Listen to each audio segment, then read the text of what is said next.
They come from another world, spawned in the light years of space, unleashed to take over the bodies and souls of the people of our planet, bringing a new dimension in terror to the giant super scope screen. From city to city, an incredible hysterical panic spread as the unimaginable becomes real, the impossible becomes true. Can't you see? Everyone! They're here already! You're next!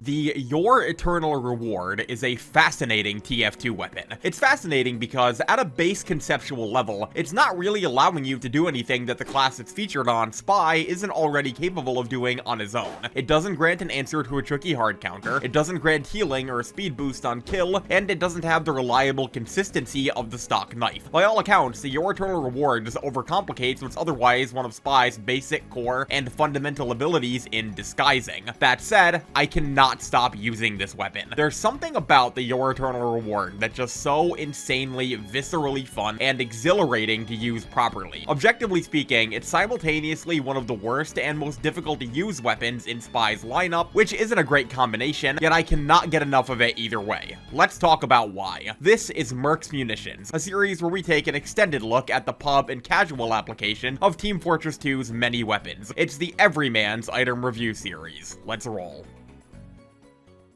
The Your Eternal Reward was added to Team Fortress 2 in 2010's Manconomy update, a generally insane update that would have been absolutely hated had it not released in 2010. Seriously, this was an update entirely themed around creating an economy and commerce system within TF2, adding trading, microtransactions, and several cosmetic item qualities as advertised features. This is the kind of thing people say kills games today, like I have seen games on Steam be review bombed over stuff like this being added. This goes to show how early TF2 was to the party, I guess. Regardless, a big focus of the Manconomy update was the addition of item sets, groups of items that, when equipped together, would grant the player tangible gameplay bonuses. This was controversial to say the least, as the addition of hats to the item sets and the strength of some of the set bonuses caused the mechanic to teeter a bit too close to a pay-to-win element in TF2's design. As a result, item set bonuses that affected gameplay were removed a few years later, with all of their tangible gameplay effects being replaced by harmless cosmetic bonuses. Regardless, Spy's item set in the Manconomy update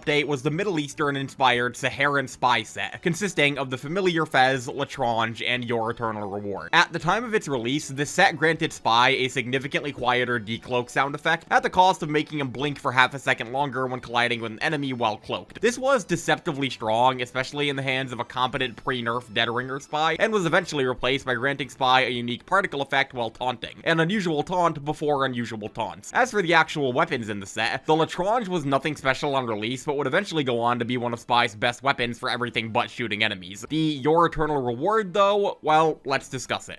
Since its release, the Your Eternal Reward has always featured one very specific core mechanic that's remained unchanged since 2010. It allows the user to seamlessly take the place of enemies they backstab, instantly disguising as their victim while the target's body harmlessly vanishes. That said, the additional bells and whistles of this effect were a bit different on release than they are now, as when the Your Eternal Reward was first added to the game, it was not only extremely buggy, but also completely stripped away the player's ability to manually disguise as well. This made the player entirely reliant on securing a cheeky pick to disguise even once, and while it was certainly fun and very big brain feeling, it also made the Spy pretty useless in the face of especially cognizant enemies and especially sentries. So, in Jungle Inferno, a generally terrible update that people only fondly remember because it was the last major one, Valve reworked the Your Eternal Reward a bit. This is where its stats currently lie, so let's talk about it in detail. The Your Eternal Reward stats and mechanics are as follows. Upon a successful backstab, you instantly and seamlessly disguise as your target, and the weapon is a silent killer, meaning that no audio or visual feedback occurs around you on backstab, save for a potent fleshy poke sound. How this all works is basically that on backstab, the Spy will instantly disguise as whoever he killed, with the process being so quick and seamless that the Spy never reveals himself between disguises, sentries don't have a chance to target, and mediguns don't have a chance to detach. Additionally, the enemy's body instantly and silently vanishes, with them not screaming, the spy not saying any voice lines, and even the kill feed not displaying any activity for enemies. As a few negatives, manually disguising with this weapon outside of spawn requires and consumes a full cloak meter, and equipping it causes the spy to consume his cloak 33% faster. So, before I say anything else about the Your Eternal Reward on a YouTubery weapon review level, I need to establish two very important pieces of information about this weapon. One is that you should always be running this knife with the Latrange. If you're using any other revolver as your sidearm for this weapon, you are doing it wrong. But more importantly, another key thing to understand about the Your Eternal Reward is this. This knife is incredibly fun.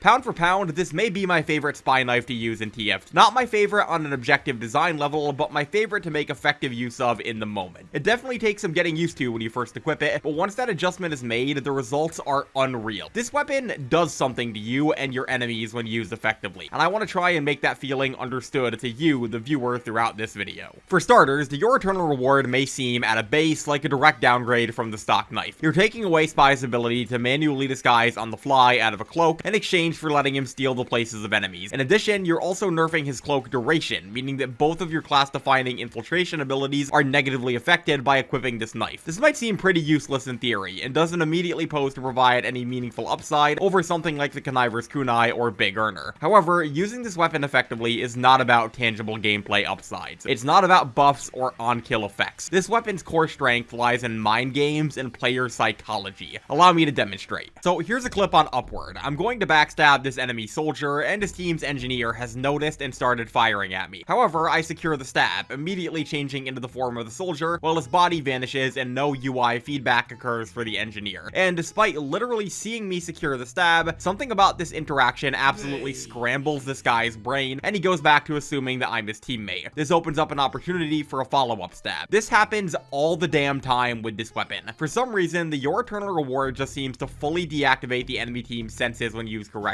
Like some gateway to the mind type shit. If you're someone who really cares about metas and balance and match integrity in TF2, some of the clips that I've been using in the B-roll for this video should make you fucking sick. The amount of absolutely bonkers, unreal, insane, wacky nonsense you're able to get up to with this weapon when the chips stack precisely in your favor is legitimately preposterous. I have so many clips of just insane chain stabs and kill streaks that are only possible because of the psychological effect this knife has on enemies. Like, you're a legitimate body snatcher. There's no other way to describe it. You can so seamlessly slink in and meticulously pick off core members of the enemy team using this weapon without them ever having a chance to react. But then again, why would they? They looked away for 1 second, there's no body, no voice lines or screams, no fucking kill feed notifications, nothing. This item poises to point and laugh in the face of the very rules of Team Fortress 2 and the experience of counterplaying Spy. Also worth noting is that this knife makes enemies' bodies vanish on Butter Knife as well, which doesn't mean a whole lot, but it sure is funny. Once you secure a stab with a YER, you've almost got this immediate and brief mini-game to play where you've instantly taken the role of somebody else, and you have exactly 1 second to convince the allies of that person that they can still trust you. You've got to act convincing on extremely short notice to secure more stabs, so gauging your surroundings, the game state, who you stabbed, and just how you should be acting in the situation as them are vitally important. If you pass the vibe check, then your enemy should lovingly present you their unguarded backs without a second thought. And even if you don't, just going for another Hail Mary stab and taking someone else's place can be just a razzle-dazzle you need to confuse your enemies and secure your escape. I cannot stress enough that the process of seeing a teammate disappear as you take their place can absolutely disorient enemies, and you can use that brief analysis paralysis to secure more stabs or an escape. For my money, the Your Eternal Reward feels like Spy TF2 fully realized as a gameplay concept. It's as if the ability to seamlessly take the place of people you've killed was always an intended part of his design, because it feels so natural and so viscerally satisfying to do with this weapon. This isn't the kind of sentiment I like expressing in games, but you feel legitimately deliciously evil using this weapon when all goes to plan. Your enemies will often have complete trust in you until it's too late for them to realize their mistake. If you prescribe to the notion that Spy players like to act as though they're smarter than everyone else on the server, then the Your Eternal Reward is most certainly a smoking gun for that notion. It is delightfully, sinfully evil to make effective use of. It feels like Spy at its most realized, and is one of the most thrilling weapons in the entire game as a result. However, you may have noticed that I've been saying things like when all goes to plan or when the chips stack in your favor throughout this video. And this is because, despite my glowing endorsement of the YER so far, this is still very much a TF2 weapon that I would generously describe as middle of the road. I think it's probably Spy's worst unlockable knife in a broad sense, and somewhere in the lower center of TF2's overall weapon tier list when all said and done. This is because, for all of my love towards using this item well, this is a knife where the experience you'll get out of it is entirely dependent on the map, game state, and players around you. Spy is already a class where your success is determined by a lot of outside factors, and the YER only serves to compound this issue greatly. For one, there's the whole manually disguising requires and consumes 100% cloak thing. While this can be circumvented with some very asinine cloak and dagger manipulation, it usually means that you can't adjust or change disguises on the fly, and if you do, you'll be without your cloak afterwards. This can leave you very naked and very exposed if you're careless, and at its worst, can result in situations where you're stuck behind enemy lines without either your cloak or disguises to fall back on. Sometimes you'll be forced to raw dog stabs for a disguise, and this is always a risky play. The YER does have a funny mechanic where you can disguise for free from within your spawn room, but this means you're reliant on at best educated guesses as to which disguise will be most useful at the beginning of every life, and are at the mercy of TF2's dreaded spawn outlines, the bane of every late stage spy player's existence. For my money, you should be picking a safe disguise that doesn't impede your movement speed too much as soon as you spawn, cloak before it can fully apply, and then make a cloaked beeline to the nearest available flank and ammo box. There is a lot of guesswork involved in making this whole strategy work, but you should get a feel for which disguises will and won't work against the specific enemy team you're facing after a few lives. And speaking of those enemy team members, this is probably the definitive biggest weakness of the Your Eternal Reward. If Spy as a class becomes less effective against experienced, knowledgeable players, then the YER basically falls apart against them. For every slick chain stab and hilariously fooled free-to-play, there will inevitably be teams who know what a YER stab looks and sounds like and how to react to it, or teams that'll adapt to your strategy and start wildly spy checking after a few stabs, or teams who just know how to play against Spy in general and who won't be fooled by the YER to begin with. Plus, all it takes is a simple spy me in chat to weed you out. 2 words and this weapon falls apart. This thing is very fun and makes you feel very big brain, but a lot of times it just winds up being a win more knife against inexperienced players. Also, due to this weapon's unique design, where you're somehow reliant on both your cloak and disguises, while both are simultaneously nerfed, it means you're much more vulnerable to that good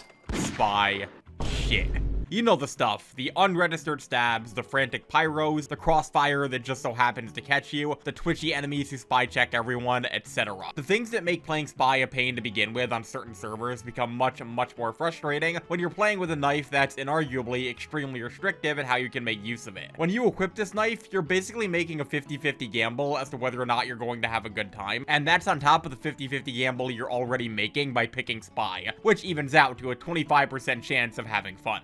See, Joe, the numbers don't lie. And since I just mentioned how restrictive this knife can be, I should definitely mention the loadout variety you can bring alongside it, which I would generously describe as rigid. Obviously, there's nothing stopping you from bringing any weapons you want, but trust me, you are very limited for choices in terms of things that actually work alongside the YER. Its 33% faster cloak drain rate basically means that you have to bring the Lestrange with it, as it's the only way to get a meaningful cloak duration out of it, and it doesn't interact particularly well with the Dead Ringer due to its various unique mechanics involving Spy's cloak. You could bring the cloak and dagger, but that's how you spend entire games crouched in a corner helping no one. From my experience, there is exactly one loadout that functions alongside the YER, and it's the Lestrange, this knife, and the Inviswatch. But hey, at least you can bring a sapper of your choice. Let the good times roll. All of this evens out to make the YER the ultimate dopamine cycle spy knife in TF2. It's unbelievably fun and exhilarating to do well, and when it works, there's nothing else like it in the game. However, it is so remarkably restrictive in terms of both loadout and playstyle variety when using it, and it's so dependent on outside factors to actually function, that there's a legitimate argument to be made that you're not really accomplishing much by bringing it other than winning more. You feel like the ultimate brain genius, when in reality, you'd likely have secured very similar plays with any other knife. Still though, the YER is a one-of-a-kind weapon within TF2. And before we close out, I want to give you all a quick rundown from my experience of how to best make use of it in casual. Let's roll. So, like I said, the loadout variety with this thing is about as rigid as a Gooner's bed sheets after December 1st. You definitely want to bring the Lestrange and the Inviswatch. As for where to use it, the YER functions best on maps with a lot of flanks and especially plentiful ammo boxes. You do not want to be brute forcing your way through a hold using this thing. Instead, you want to be slinking on the backline, scooping up ammo boxes to keep yourself discreet, and most importantly, staking out for a potential stab. Once you do secure a pick, remember what I said earlier, you've got at most a couple seconds to pass the enemy team's vibe check, so do your best to blend in and make it as secret as possible that you're not their beloved teammate that you've just murdered. If all goes to plan, you should be in prime position to get one of those wacky YER chain stabs. When it comes to getting into position, it's worth noting that the YER is exceptionally reliant on map knowledge and good pathing. You need to know where ammo boxes are, where enemies will be holed up, and where the best flank routes are, etc. Both your cloak and disguises are nerfed using this weapon, so you've got to use every resource available to you to keep yourself inconspicuous and infiltrate the enemy team. Dropped ammo boxes from enemies, destroyed buildings, even enemy dispensers. Take advantage of everything you can to stay as discreet as possible. You cannot disguise on the fly without sacrificing your entire cloak meter, so both of Spy's core mechanics become much more limited resources than they are with any other knife. If you don't know where the nearest source of ammo is and you run low on cloak behind enemy lines, then you are quite literally without both of your class-specific infiltration tools. Keep this in mind. As for targets and disguise choices, these matter a lot with the YER. Obvious picks like heavy and sniper become much less valuable, as your speed will instantly adjust to match heavies, making follow-up stabs more difficult, and snipers won't often be close enough to their team for your disguise to be convincing. Medic actually isn't too bad with this knife, as the discreet backstabs combined with the lack of kill feed notifications make it much easier to mask dropping someone's meta for a few seconds, and surprisingly, Engineer is a super valuable disguise. He's often easy to land stabs on if he's playing around his building, especially since his sentry won't target you after your instantaneous disguise, and enemies should have no real reason to assume anything's amiss if you're holding out your disguise's wrench and standing near his buildings. Plays that would instantly give you away with any other knife become much more viable with the Your Eternal Reward. Also, using the B key to switch your disguise's weapon convincingly can be very valuable. Lastly, I do want to mention that this knife simply will not work on every player or server. Some people will know to listen for that distinct poke sound, they know to check if something's even slightly amiss around them, and in some cases, enemies will defy the brain scramble and instantly turn around once you stab one of their teammates. Again, this knife will not work against every team or player, and that's okay. Just know how to gauge the situation and decide whether or not you should fight or fly. As Spy, not every engagement needs to be a fight or a trick stab. You do have the tools to get out of there on the fly, and the YER both helps and hinders this process in different ways.